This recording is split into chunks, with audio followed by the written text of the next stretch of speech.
Last week it was one firefight. Well, now it's three. Canadian Joint Operations Command today confirmed a total of 3 incidents of Canadian Special Forces exchanging weapons fire with ISIS in Iraq within the last 2 weeks. The NDP have called for an emergency debate on Canada's role in the U.S.-led mission against ISIS. It was denied minutes ago by the Speaker of the House. But do Canadian forces have to accompany Iraqi forces to the front lines in order to train and advise them? Was this the mission the government led Canadians to expect, or has it, quote, evolved into a combat mission? Let's get the MP's take on this. James Bazan is the Parliamentary Secretary to the Defence Minister. NDP Defence Critic Jack Harris is beside him, and the Liberal Defence Critic Joyce Murray is here. Welcome back, all of you. All right, James Bazan, it seems to me, I'm going to play you this clip. The Prime Minister on September 30th and your Defence Minister today about accompanying troops on the front lines. And I can tell you there's a lot of light between these two. Check this out. It's quite precise. It's to advise and to assist. It is not to accompany, and I think that was laid out before the parliamentary committee. It was to advise and assist and not to accompany. Then today you've got Minister Nicholson saying, how can you advise and assist without accompanying? Was the Prime Minister misleading the House on the nature of the mission? Not at all. We haven't changed one iota from when we first went back in September with our Special Operations Forces into Iraq to help the Kurdish Peshmerga and Iraqi security forces. We're still in an advise and assist role. Sometimes that means that you have to be at or near the front lines to visualize and scope out what the objectives are. If you're going to be involved, as I said on the show many times, command and control. It's not just a training mission. It's about improving the efficacy of the Iraqi security forces, and we're starting to see the fruits of those labors. 3 months in, and they're starting to take back territory. They're starting to have control over major routes where supply lines for ISIL exist, and we're starting to see some real positive change happening. The debate isn't about the effectiveness. The debate is what you told parliamentarians and Canadians and what's actually happening. Now, you've admitted that there's an evolution. The military has admitted there's an evolution. The question is that a euphemism for a change? And again, why would the Prime Minister on September 30th explicitly say we are not accompanying? Now that's a critical part of the mission, according to the Defence Minister. I got to tell you, for a Canadian watching that, it is virtually impossible to square that circle. Why can't the government simply say the mission has changed? Well, we said right from the get-go that this was a mission that had low risk, but not no risk. And so we are expected that there's going to be situations when our commanders, when our Special Operations Forces are in situations that could be dangerous, and they are allowed to defend themselves. And that's what they've done. They've been able to eliminate those risk factors that have been firing upon them. They have fired back.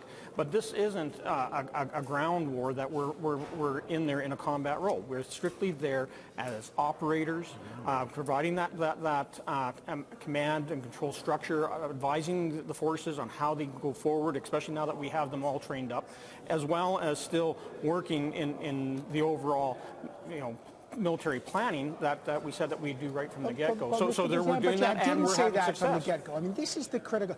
No, but this is not about whether the troops are effective or whether they have the right to self-defense, which everyone knows they do. The question is, how did they get put in a position where they are accompanying troops at the front line and painting targets? And, when you look back at the Prime Minister, who explicitly said there was no accompanying as part of it, and now there is, I guess the question is, how do we trust the government to tell Canadians what is happening when our men and women are on the ground if one day we say X and the next day we say Y? Well, I think the Canadians are trusting us because we have full disclosure here. Every time this happens, we come and we tell everybody about it. We are having a full and open debate in Parliament. Unlike what happened under the Liberals, we are providing ongoing updates and technical briefings, and we've already done 4 or 5 since the new year. And we're looking at even having ministers before committee again before the end of this week. So, there is that opportunity there. We're providing all the information. And yes, situations can change, but at the same time, we have a mandate and a role to play there. And I can tell you that members of the Canadian Armed Forces, whether in the Special Operations Forces or they're part of Air Task Force, are respecting the mandate that was given to them by Parliament through the resolution that was passed. So how often are they exchanging gunfire with ISIS? Well, what they're saying right now is that happened 3 times. full disclosure. We know that they've come under attack in all three situations, based upon the technical briefing we saw today, is that they are, again, out there doing their observation, trying to help plan with Iraqi security forces. They're not just observing, they're tagging targets for jets. I mean, you and I have got to admit, that's not observing. That's part of the air task force, and that in itself, they're not directly themselves going out there and engaging in the enemy. They're just directing our very expensive precision munitions and making sure they hit and eliminate risk. Look, it all comes down to, again, we are there to make sure that we have a successful campaign, that ISIL, as a terrorist organization, has said that they're going to attack Canada. We want to make sure that doesn't happen, and I know that we're very proud of the Canadian Armed Forces. The Liberals and the NDP may not want to be there, but I can tell you that most Canadians want to see us in the theater. No, this isn't about support. It's about the debate. Let me bring in Joyce Murray. The debate is very specifically about what was described and what is happening. Now, the government has said, we are open that this is part of what active training is. The military has defended it, saying this falls within the purview of the mandate. I know you think this is mission creep, but the military is saying this is the best way to train. What's your response to that? Well, my response is that the bottom line is that this government is not being forthright. They've not been telling the truth, and now I feel a bit sorry for James because he's having to scramble to justify the contradictory statements between his minister, the minister saying that the forces have to accompany, and the Prime Minister having said explicitly that that's not necessary. General Lawson made it clear that this would not be close combat advising.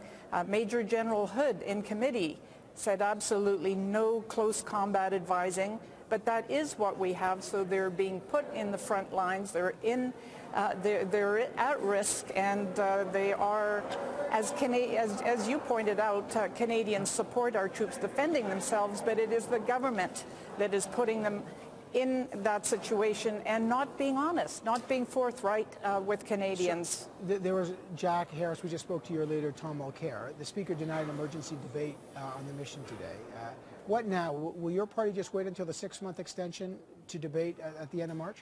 Well, first of all, what the Speaker didn't deny that there was an emergency. What he said was that we were now in a new session of Parliament, that there were opportunities to debate that during supply days and other events. He did not say this was not an emergency. He did not make any comment whatsoever on the validity of the statements that were made by me in the request. And, you know, what we're talking about evolution, this is really what we call mission creep, what we warned about from the very beginning, and the things that they're doing, in addition to being at the front lines, which was denied to the Wall Street Journal as late as December, and calling in airstrikes. General Lawson himself said on national television that that would not be appropriate. He obviously didn't think that it was within the mandate that was given to him. So when Mr. Nicholson says, and Mr. Bazan, his parliamentary secretary, says this was always the intent from the beginning, that was not at all the intent, because he was asked specifically about that. The Prime Minister was asked specifically about that. The CDS denied that this was part of the mission. So something has happened in the meantime. We don't trust this government going forward. Mr. Bazan, last question to you. Minister Nicholson said today you can't advise and assist without accompanying, even though the Prime Minister on September 30th said you can. Contrast that to the Americans who are there. American troops are not being deployed with Iraqi troops to the front lines. They are, quote, training Iraqis, I'm using their phrase, behind the wire in 4 major military bases. So I don't get this. Americans say they can train behind the wire. Why do Canadians need to be at the front lines, clearly vulnerable to fire, clearly then exchanging arms in a firefight with ISIS? What are they doing that we're not doing? I can't speak to operations of other countries and how they're carrying out their training missions, but I can tell you that with ours, 20% of the time, as General Rouleau said last week, is making sure they go out there and see the ground for themselves, that they're in close proximity or near the front. And as we've said right from the get-go, this is a fluid situation. Things do change. It's low risk, but no risk. You know, we know that there's no risk involved here, so we expect our armed forces to go out there to do their job and to defend themselves and fire upon and eliminate those risks that really are endangering themselves, endangering the Iraqi security forces, and ultimately, at the end of the day, could be a threat here to Canada. They've lost the trust of Canadians, and that's I wouldn't say that one bit. All right, James Bazan, Jack Harris, and Joyce Murray, welcome back. I'm sure we'll have lots more time to debate this, obviously, as the House resumes the sitting. Thanks so much to all three of you. I appreciate it. Welcome. Thanks, Abbott.